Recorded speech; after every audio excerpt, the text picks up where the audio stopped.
عام طور پر یہ طرز گفتگو عیاری اور شرارت کا غماز ہوتا ہے۔ مقامی لوگوں اور کچھ طالب علموں کو قاضی صاحب کے اس عمل پر اعتراض ہے کہ انہوں نے اپنی درسگاہ میں ایک خوبصورت کنیز کو رکھا ہے جہاں ان کا ایک شاگرد اور آپ کا مصاحب خاص یوسف یعنی صلاح الدین اس کنیز سے ملنے کے لیے بلا ناغہ آتا ہے۔ محلے کے لوگ آپ کے روب و جلال کی وجہ سے خاموش رہتے ہیں، ورنہ حقیقت یہ ہے کہ اس سے منصب قضا بھی بدنام ہو رہا ہے اور دینی درسگاہ کا تقدس بھی، اور سب سے بڑھ کر یہ کہ سلطان عادل کے دور اقتدار میں یہ ناانصافی کیوں؟ امیر زنجار کی گفتگو سن کر سلطان نور الدین محمود زنگی کے چہرے پر فکر و تشویش کا رنگ ابھر آیا۔ امیر زنجار کے خیال کے مطابق اس نے قاضی ابن ارسون کی بے داغ قبا کے دامن میں ایک انگارہ ڈال دیا تھا۔ پھر اس انگارے کو دہکانے کے لیے امیر زنجار نے اپنے غلیظ دامن کی ہوا دینے کی کوشش کی۔ ابھی تو کچھ لوگ سرگوشیوں میں باتیں کر رہے ہیں، کل یہی زبانیں سر عام کھلیں گی اور پھر دیکھتے ہی دیکھتے نکارہ بن جائیں گی۔ قاضی ابن ارسون اور یوسف یعنی صلاح الدین بھی دست انصاف کی پہنچ سے دور نہیں ہیں۔ سلطان عادل کے لہجے سے جلال ایمانی جھلک رہا تھا۔ جب عدالت عالیہ ہم سے باز پرس کر سکتی ہے تو کوئی شخص بھی قانون سے بالاتر نہیں، چاہے وہ کتنا ہی محترم ہو۔ سلطان نور الدین محمود زنگی کی خلوتگاہ سے نکل کر وہ فتنہ گر امیر نجم الدین ایوب اور اسد الدین شیر کوہ کے پاس پہنچا اور اس نے اپنی چرب زبانی سے جہاں بھی آگ لگا دی۔ میں خود بھی عزت دار ہوں اور عزت داروں کو رسوائی سے بچانا اپنا فرض سمجھتا ہوں۔ نجم الدین ایوب اور اسد الدین شیر کوہ سے بات کرتے وقت امیر زنجار کا لہجہ بہت ہمدردانہ تھا۔ تمہارا جذباتی بیٹا اور نوجوان بھتیجا اس خوبصورت کنیز کے دام میں پھنس گیا ہے۔ امیر زنجار کے اس انکشاف پر نجم الدین ایوب اور اسد الدین شیر کوہ کی آنکھیں حیرت سے کھلی کی کھلی رہ گئیں۔ اپنے منصوبے کو کامیابی سے ہمکنار ہوتے دیکھ کر امیر زنجار کے فتنہ گر سین نے ایک اور کروٹ لی۔ اس میں یوسف یعنی صلاح الدین کا کوئی قصور نہیں کہ وہ ابھی نوعمر ہے اور عورتوں کی چالوں کو نہیں سمجھتا۔ وہ ترکی کنیز بہت شاطر ہے۔ جب اسے یہ معلوم ہوا کہ یوسف قاضی ابن ارسون کا شاگرد ہے اور پابندی سے مدرسے جاتا ہے تو شاریہ بھی تعلیم حاصل کرنے کے بہانے قاضی صاحب کی درسگاہ پہنچ گئی۔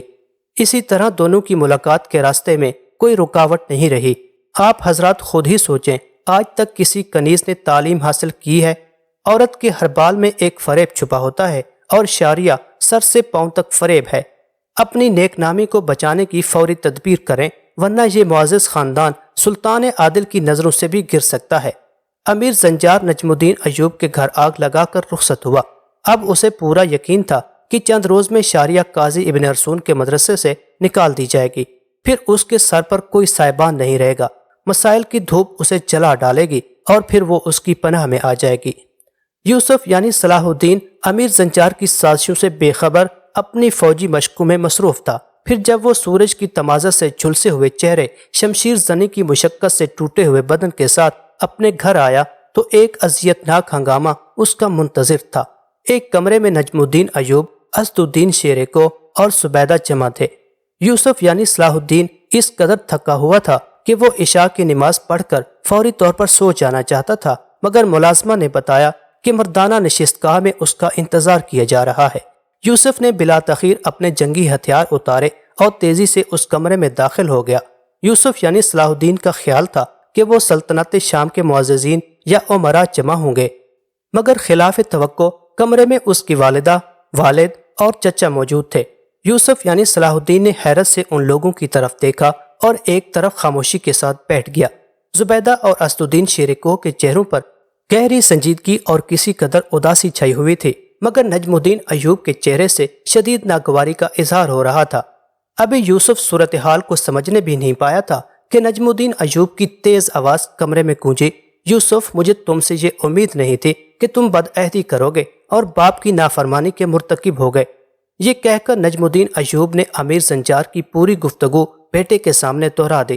نجم الدین ایوب، اسد الدین شیر کوہ اور زبیدہ کا خیال تھا کہ اس انکشاف پر صلاح الدین گھبرا جائے گا، لیکن حیرت انگیز طور پر یوسف کی استقامت میں کوئی فرق نہیں آیا۔ اس نے انتہائی مؤدب اور ٹھہرے ہوئے لہجے میں نجم الدین ایوب کو مخاطب کرتے ہوئے کہا، بابا محترم، امیر زنجار کی فراہم کردہ اطلاعات حرف بحرف درست ہیں۔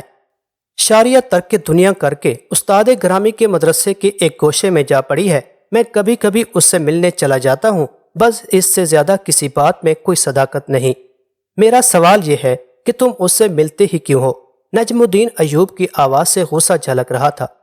میں نے اس بدنام کنیز کے اپنے گھر آنے پر پابندی لگائی تھی، مگر تم نے اس سے ملنے کا دوسرا راستہ تلاش کر لیا۔ اسے بدنام کنیز نہ کہیں بابا محترم۔ یوسف صلاح الدین کا لہجہ اداس ہو گیا تھا۔ وہ ایک مظلوم لڑکی ہے جو امیرانہ مظالم کا شکار ہو کر رسوائی کا ہدف بن گئی ہے، اور اب تم اس کنیز کے حوالے سے میری رسوائی کا سبب بن رہے ہو۔ نجم الدین ایوب کی ناراضگی اور لہجے کی سختی میں مزید اضافہ ہو گیا تھا۔ اسد الدین شیرے کو اپنے بڑے بھائی اور بھتیجے کی گفتگو بہت غور سے سن رہا تھا۔ میں اس لڑکی سے ملنے پر مجبور ہوں بابا۔ صلاح الدین کا لہجہ بدستور اداس تھا۔ تمہاری یہی مجبوری تو گمراہی کے راستے کی نشاندہی کر رہی ہے۔ نجم الدین ایوب بیٹے کے اس جواب پر غضبناک ہو گیا تھا۔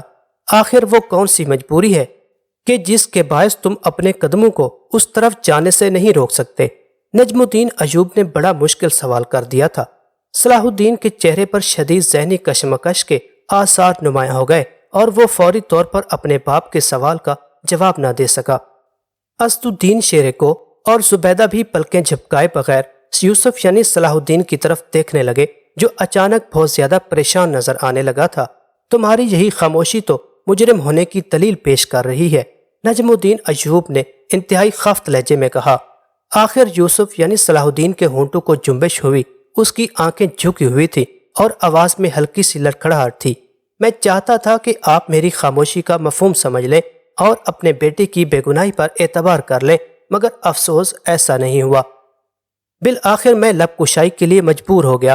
مجھے یقین ہے کہ آپ میری اس بے باکانہ گفتگو کو معاف فرما دیں گے۔ یہ کہہ کر یوسف یعنی صلاح الدین چند لمحوں کے لیے خاموش ہو گیا۔ اسد الدین شیرے کو اور زبیدہ گھبرا گئے کہ یوسف یعنی صلاح الدین کے لہجے سے سرکشی کا رنگ جھلک رہا تھا۔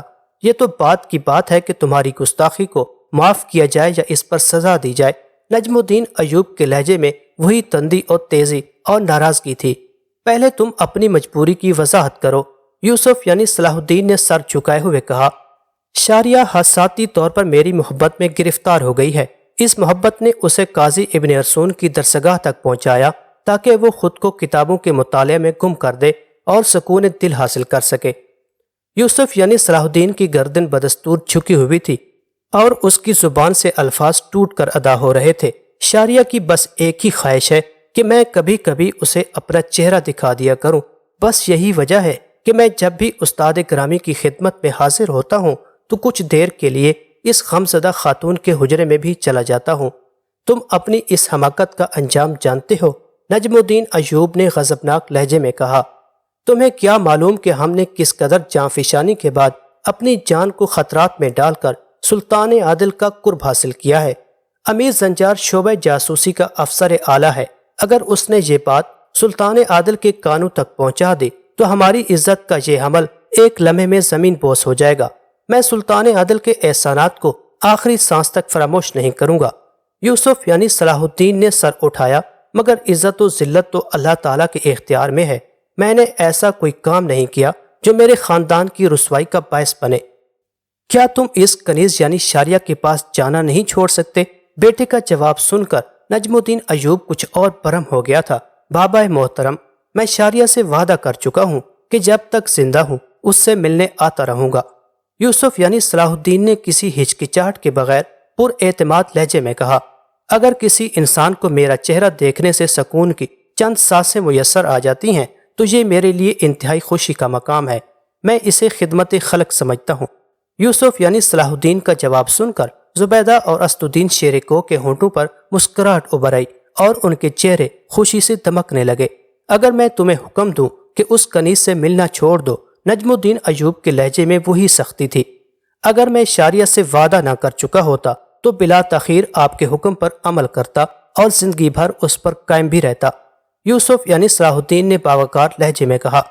میں آگ کی فطرت کو جانتا ہوں یوسف، اس کا کام چلانا ہے۔ بیٹے کا جواب سن کر نجم الدین ایوب کچھ اور غضبناک ہو گیا تھا۔ مجبوراً مجھے اس چنگاری کو بجھانا ہی پڑے گا۔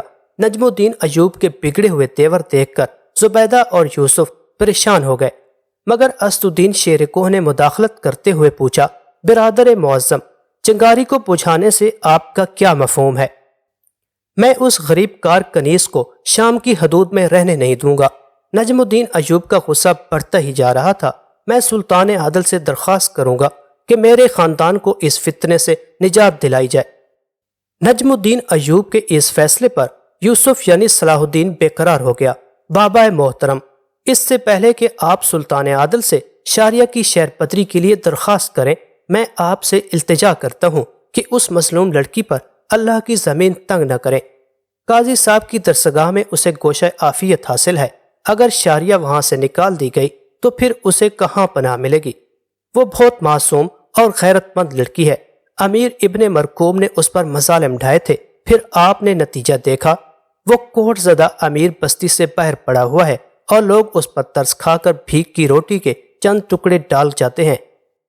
یہ سب ایک بے سہارا لڑکی کی دل آزاری کا نتیجہ ہے۔ برائے کرم اسے اس کے حال پہ چھوڑ دیں۔ یوسف یعنی صلاح الدین کے لہجے میں درد شامل تھا۔ اسد الدین شیر کوہ نے تعریفی نظروں سے بھتیجے کی طرف دیکھا اور پھر اپنے بڑے بھائی نجم الدین ایوب سے کہنے لگا، برادر معظم، میری بھی یہی گزارش ہے کہ آپ اپنے لائق ترین بیٹے کے کردار پر اعتبار کریں اور اس مظلوم لڑکی کو اس کے انداز سے جینے دیں۔ اگر آپ نے شاریہ کے سلسلے میں سلطان عادل پر کسی قسم کا دباؤ ڈالا تو میں اس کی بھرپور مزاحمت کروں گا۔ یہ کہتے کہتے اسد الدین شیر کوہ کے لہجے میں کسی قدر سختی آ گئی تھی، جیسے وہ اپنے بڑے بھائی کو تنبیہ کر رہا ہو۔ چھوٹے بھائی کی بات سن کر نجم الدین ایوب کچھ گھبرا سا گیا۔ وہ اچھی طرح جانتا تھا کہ اسد الدین شیر کوہ کو سلطان نور الدین محمود کے حضور سب سے زیادہ قربت حاصل ہے۔ مجبوراً نجم الدین ایوب کو نرم ہونا پڑا، تاہم اس نے اسد الدین شیر کوہ سے ایک نیا سوال کر ڈالا، پھر تمہاری نظر میں اس مسئلے کا کیا حل ہے؟ میرے نزدیک یہ کوئی مسئلہ ہی نہیں کہ جس کا کوئی حل تلاش کیا جائے۔ اسد الدین شیر کوہ نے بے نیازانہ مسکراتے ہوئے کہا، بالفرض یہ کوئی مسئلہ ہے تو اس کا وہی حل ہے جو یوسف نے پیش کیا ہے۔ اسد الدین شیر کوہ کی مداخلت نے صورتحال کو یکسر بدل کر رکھ دیا تھا۔ پھر طویل گفتگو اس نتیجے پر ختم ہوئی کہ نجم الدین ایوب نے یوسف یعنی صلاح الدین کو یہ قسم کھانے پر مجبور کر دیا کہ وہ کسی بھی حال میں ترکی کنیز شاریہ سے شادی نہیں کرے گا۔